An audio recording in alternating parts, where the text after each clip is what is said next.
Quentin Nelson, a man that I would not like to upset, seems like he wants a franchise guy that he can have there for a decade, and he's not necessarily pleased with what's going on, Gross. Can you kind of tell us why the coach decided to go with Daniel Jones? Yeah, RC, the answer I got back asking about this last night was consistency, that Daniel Jones had been the more consistent performer at the position throughout the offseason and throughout training camp. The Colts, they still tell you that Anthony Richardson at 23 years old is a young player they believe can still continue to grow, and that he showed positive signs of that growth throughout the offseason, but wasn't as consistent as Jones. And when he got an opportunity to start that first preseason game, he got injured and wasn't able to get the reps in that game that they hoped he would. That's kind of been the story of Richardson's career so far, missing time, valuable time due to injury, and right now he's going to have to work on getting better in a backup role for as long as Daniel Jones holds the job.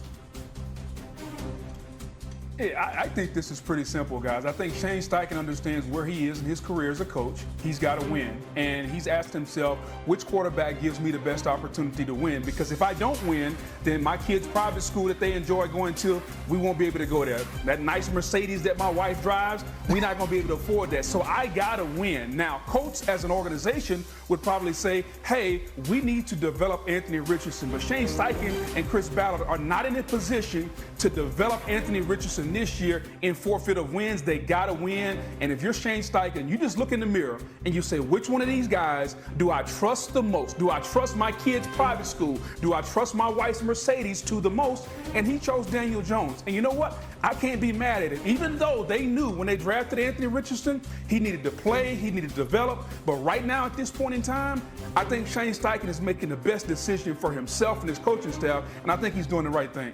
Well, a little simple flex by Booger there. He's talking about private schools and Mercedes, but Anthony Richardson's agent is trying to get him some private schools and Mercedes too. Derek Jackson spoke to our coach reporter Stephen Holder yesterday, and he did not hold back about the quarterback's future in Indy, saying, quote, "We have a lot to discuss. Trust is a big factor, and that is at best questionable right now," Jackson said. Anthony came back and made the improvements in the areas he needed to improve, and by all accounts, he had a great camp.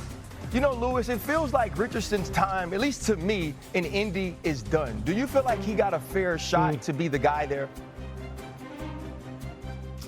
Look, RC, as you know, when you're the 4th overall pick, they're going to give you every chance to succeed, okay? The whole organization, by and large, is set up to really support you. So I really cannot say, from what I know, that the Colts didn't give Anthony Richardson a fair shot, okay?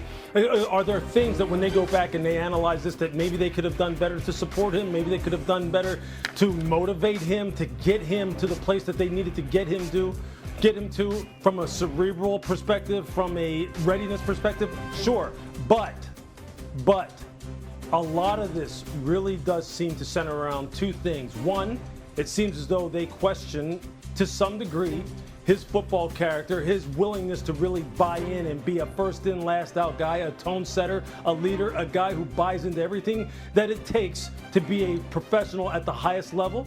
And number two, we've all seen it. We've seen it 1,000 times. The replay of the situation down in Houston where Anthony Richardson S out of a football game. That is one of those seminal moments, I think, for all of us as football players and as fans of this game that we'll never forget, because we've never seen that before. We've never seen that out of that position before, ever in the NFL level. That's something that he's going to be facing for the rest of his life, trying to push that back and say, that's not who I am. And I think this really comes down to that. It comes down to trust. And they simply trust Daniel Jones more.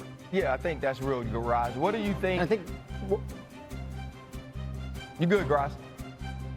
What's that? I said you're good. Yeah, I think trust, the thing they've been unable to trust about him is his health. He hasn't been able to stay on the field. He has missed 19 of the 34 games the Colts have played since they drafted him. And when they drafted him, they said he has to play in order to get better. So I think when you look at Anthony Richardson's possible future in Indianapolis, it rests on a couple of things.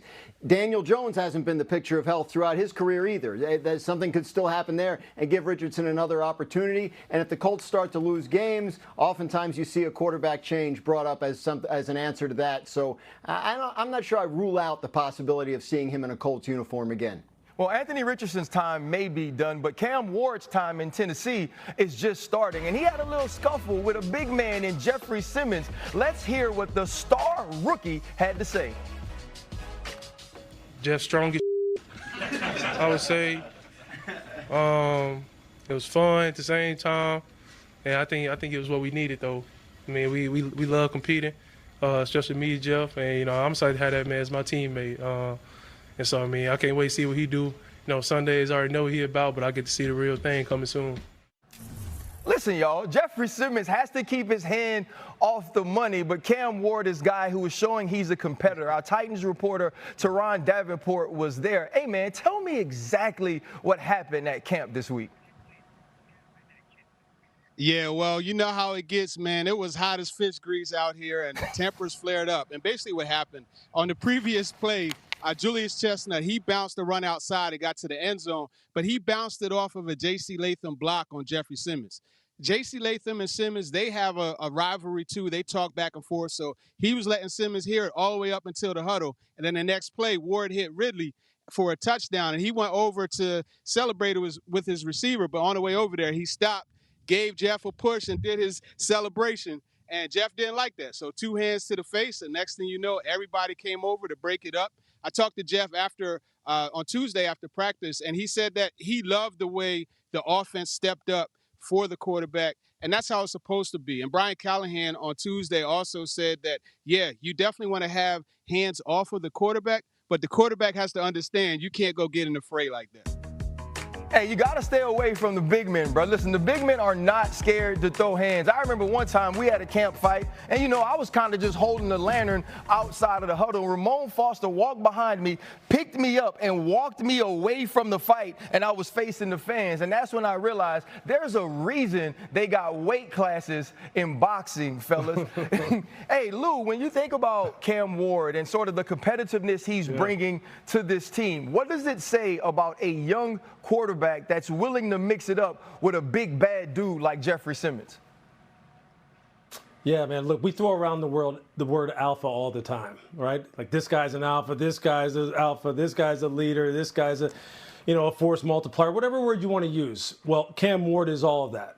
He is all that, and he's been that at every stop along his progression, along his development, coming from high school, Incarnate Word, Washington State. He said, look, I'm the captain now, and you're going to do it the way I want to do it. And he took that university, by the throat and really led them. Had it not been for a poor defense last year, they would have been in the NCAA playoffs. He's going to do the same for this organization. He's going to have a great career. I expect him to do real big things in his rookie season.